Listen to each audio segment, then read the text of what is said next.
What's up guys, my name's Andre and welcome to a new video, and today I have a mess on my table.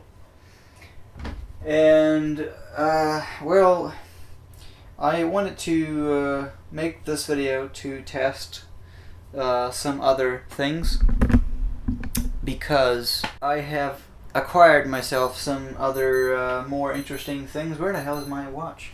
Because I have acquired myself a few new toys. I have also fixed the flat cable on the LCD of my camera, which I'm going to show you shortly. But first, let's clean this mess on my table, because a mess is a mess. Well, while Andre number 1 cleans his mess and a loud ass motorcycle passes on the street, I'm going to show you what the Hdr Cx 220 can do outdoors. So this is about 3/5 of the zoomed in. This is kind of what it looks like. We're shooting at 60p again, but I think for more detailed scenes where you need less compression, you have to shoot 60i.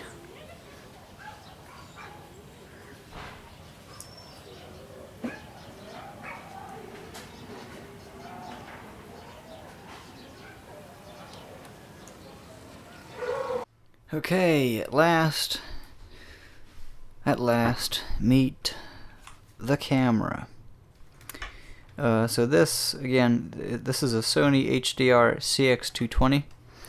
I've got this massive battery on it because I have just received it on the mail. This is the original battery that came with it, and this is the original battery that comes with the camera when you purchase it. This is a Sony NP-FV30, which gives you about 1.5 hours worth of recording time at 60p. And this big boy, which is about double the size, this is an FV70, which gives you about 5 hours of recording time. Now the thing about this camera is that at 1920 by 1080, it only shoots in 2 modes, either 60p or 60i. For some odd bizarre reason, it will not shoot 30 frames per second at 1080. It will only do that at 720. But the compression quality is terrible. Absolutely freaking terrible. Now, as I said in my previous video, the LCD flat cable had snapped on me and the screen had gone completely blank. But since then, I have actually replaced it myself. I bought it on the web, and fortunately I was able to get it back and working. And it works just fine. I was actually quite surprised that I was able to fix it myself. It wasn't hard at all. So as you can see, I have been shooting for some time now, because I was testing the new battery, plus it's not fully charged. I did it about an hour's worth of charge before starting to play around with it. So as you can see, we have about, I don't know, 90% left or 80% left, but it's quite a lot. It's certainly a lot better than with the other one, the FV30, because it well, you can barely record things at all with this battery. Now, as you may have noticed, the quality of the footage using my phone, using the Open Camera app, is actually far superior to the picture quality of this camera. But for the reasons I mentioned in the last video about this new camera, it's just so much better to use a camera, an actual camcorder, to do things. Because on a phone, you have limited battery power. You can't switch batteries, at least on this, not on this one. This is a Samsung A5. I can't switch batteries when the batteries run out, which is quite a bummer. Plus, it's a pain getting footage out of the phone because most of the time the cable snaps. It's a hard thing to find, like right now. Like, I want to go out of my home and actually find myself a cable. It's not as simple as it may sound to many. So I was actually pleasantly surprised at how simple this camera is built. It comes out into a couple of different major sections. The first one that comes out is this cover for the permanently attached USB cable. Then this entire top lid down to here comes off. If you keep pulling screws out, the lens cap or the lens assembly will come out, exposing the microphones and this shutter right here. And then finally, if you unscrew this screw and this one that's hidden behind that's hidden under the sticker, and screw a couple of more screws that are located inside of the LCD, then finally the entire sensor assembly, lens and sensor assembly, come off of the body of the camera, and then finally you can unscrew the two screws of the hinge of the LCD, pop the LCD out, and then finally change the cable. It may sound like a daunting task at first, but it's not as daunting as it sounds. Not really. If you just keep pulling out screws, I think at the end I had 15 screws. Just that, 15 screws to take this entire thing apart, which is quite impressive actually. The thing is that I didn't like about this battery, it kind of flops in there, but it works. It's not as just as the original FV30, but it works. It works just as well. So if we now open the camera, it's going to pop up a warning saying the lens cover might be closed. Check the cover. So if you pop it open, if you immediately pop that open, the thing goes away. That message goes away.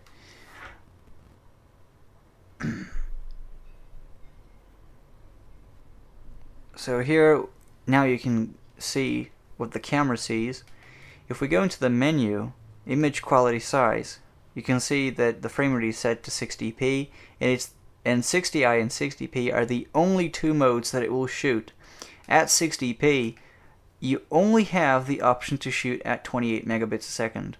If you go back there and you change this to 60i, and these menus are actually quite tricky to navigate, then you finally have yourself some other options. You have standard, which is 9. You have LP, which is 5 megabit. Imagine shooting 1080p video at 1080i video at 5 megabits a second.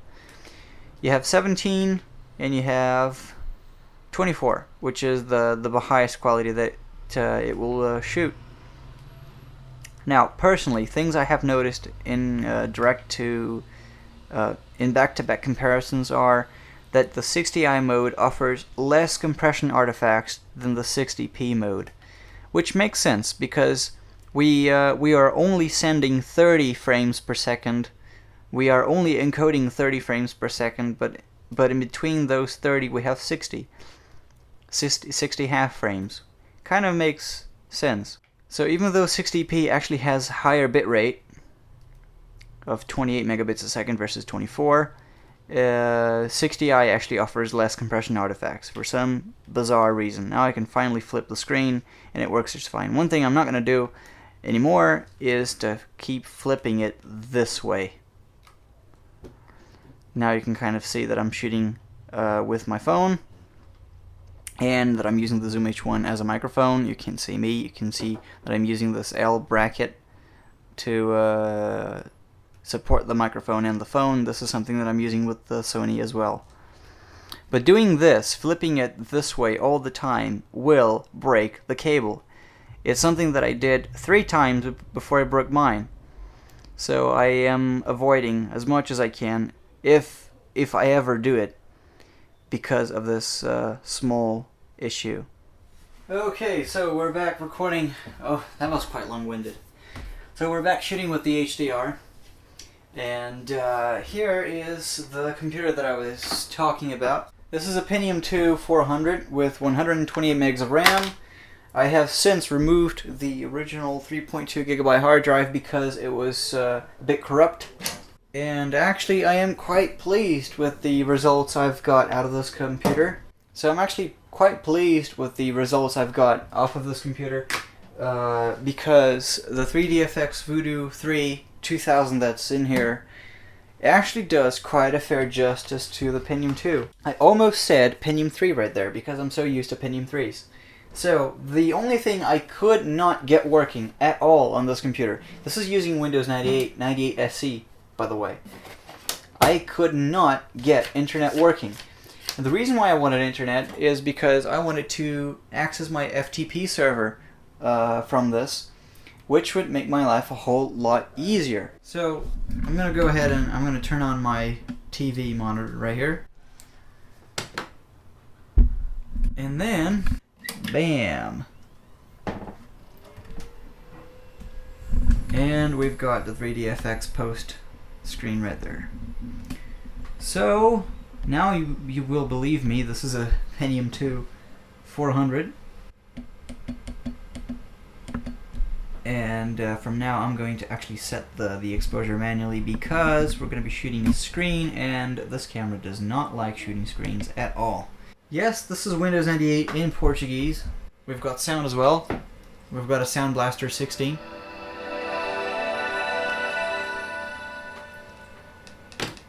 And as you can kind of tell, the Sound Blaster 16 actually does work with it. Out of the box, I did not have to install any drivers whatsoever. Okay, so something else, we've got a small display saying the actual frequency of the processor, not the actual frequency, but the frequency that someone has actually got up there and set up to display properly, which is quite nice. I fancy that. Now, the audio of this video is not being recorded by the microphone of the camcorder itself.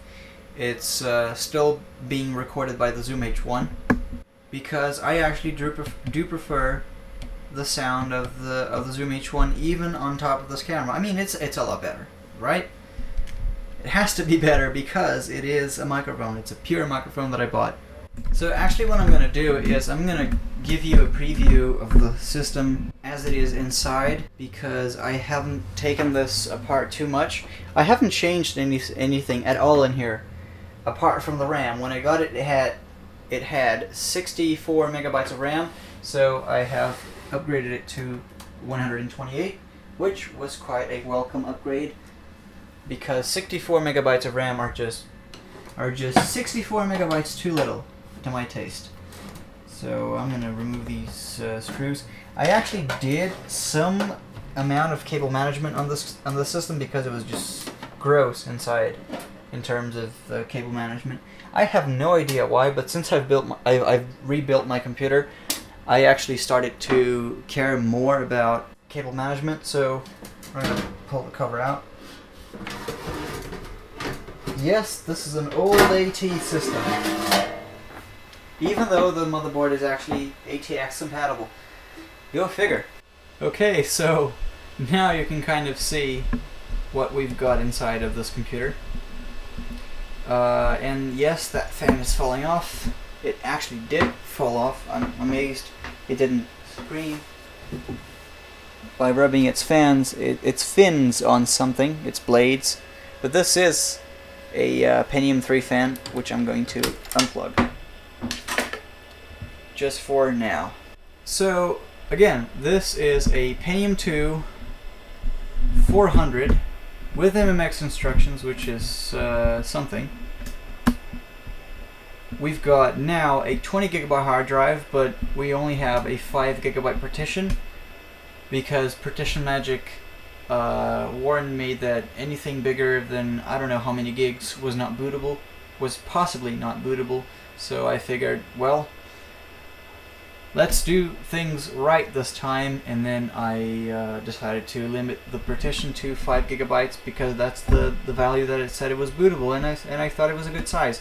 So here we also have the Sound Blaster 16, another jewel inside this computer. I found at the same recycling center, and I'm actually quite happy with the system. It's one of the systems that I'm actually going to keep because it's just so nice. It's very well contained. It's fast enough for what it was built for. One thing I do not like is how slow the Pentium II actually is. I thought that a Pentium II would be slightly faster, but as far as I know, as far as I have researched, a Pentium III is basically a Pentium II with more instructions, if any. I don't think they have any more instructions, but it's basically a Pentium II on a different socket with higher clock speeds and possibly lower a lower manufacturing node. I am not sure at this moment. I am so tired of work that honestly, well, you can kind of tell by my voice. So here you can see my entire recording rig as it's going to be from now on.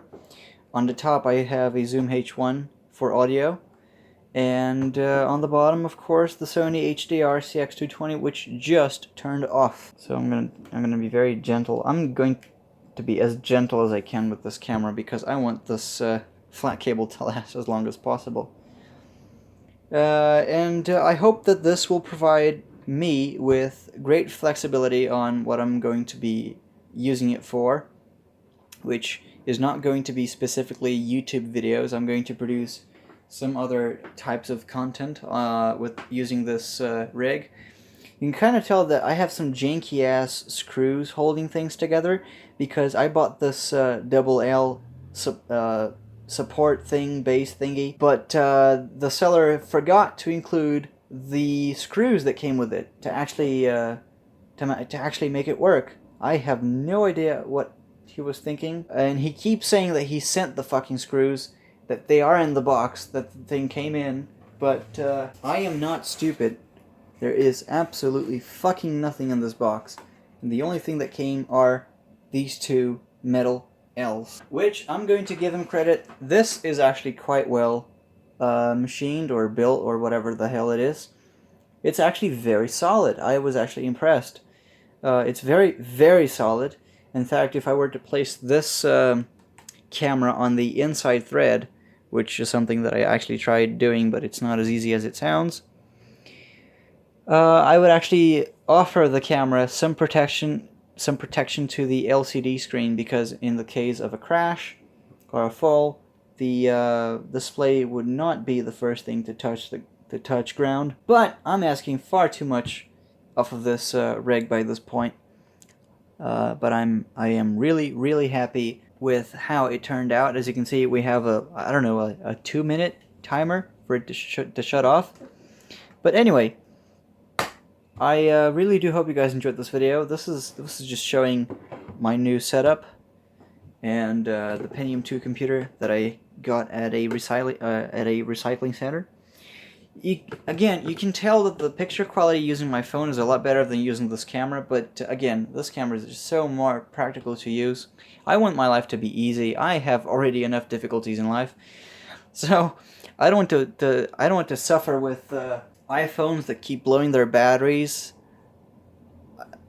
I swear to you, this is the second time I switched batteries on this iPhone, and it has bloated up again for no apparent reason after using it 3 times. So yeah, this is probably gonna go for parts, even though the screen is immaculate. I changed the screen specifically to record videos, and then the battery does that to me. I still have both of the iPhone 4S's that I originally used to record my first full HD videos on the channel. This one is a 32 gig, but the Wi-Fi chip doesn't work, and it has a giant black smudge that goes like 1/3 of the way through the screen. And then this is also a 4S, but this is an 8 GB, and there's nothing wrong with it apart from it being slow and small and outdated. And the capacity sucks, which means I can't really record more than, like, I don't know, 10 minutes of video with this. Even though it's excellent video, only 10 minutes. Come on, before I have to empty the phone. Plus the battery only lasts that long too. So yeah, I am done shooting with iPhones and phones in general, because this, you willing or not, this was made to record video. This has just the function to record. Let's not forget that I also have my GoPro, which I use sometimes to do motovlogs, which I'm not doing too often because, you know, pandemics. But that also works. That will also do 1080p 30 or 720p 60, but the quality is actually quite shit. So I don't use it too often. Plus the fact that even though I have the bloody backpack screen for it, the screen doesn't work. Maybe there's something wrong with the connection. I don't know. It actually lights up. I can see the backlight turning on, but it doesn't display anything. However, I also have this, which is a mini HDMI. I think this is mini or micro. I don't know. This is mini HDMI to full-size HDMI, so I can actually plug this into my full HD display over there, and that will give me finally something to see what the camera is recording. And believe me or not, this actually produces a clean output. There's nothing on the output of this camera. The sensor is actually quite half decent, I'm not gonna lie. The compression too, it's even when recording at 1080p 30, it records at 30 megabits a second and it looks absolutely clean. But this doesn't have zoom, doesn't have focus, doesn't have exposure, so that's the bummer. So if I ever wanted to use this, I mean, I don't doubt it, there must be some kind of lens adapter for GoPros. That would be so fucking nice to use this just as a camera body and attach, I don't know, a 35mm lens to it. That would be so fucking nice. It would be even nicer if I could adjust the iris, but these cameras actually do record a bit bright in the first place, but the sensor is way too small, so it doesn't have a whole ton of low light sensitivity. But that's it for this video, guys. I hope you guys enjoyed it, and I'm gonna see you guys next time. Take care.